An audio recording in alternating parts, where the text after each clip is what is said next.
Era મિસ્ત્રી. હું તને પહેલામાં અભ્યાસ કરું છું. આજે હું તમારી સામે એક વાર્તા કરીશ.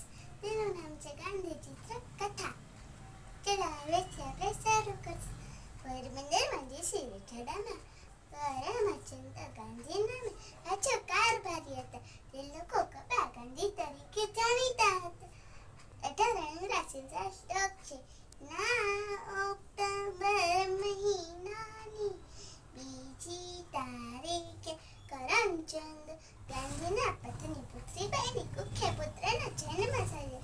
ના પાડ્યું મોહજ સત્તાધારમાં આ પ્રમાણ સૌથી નાનો છે. આ પ્રમાણ કેવો રામે છે? મોહન અને એના ભાઈઓ સાથે મોટો થવા લાગ્યો. એક સાંજે રાજ્યનો હુકમ આવ્યો કે ગાંધીને કામગીરી સંભાળવા રાજકોટ જવાનું થયું. મોહન અને એના ભાઈઓ સાથે રાજકોટ નિશાળે ભરવા લાગ્યો.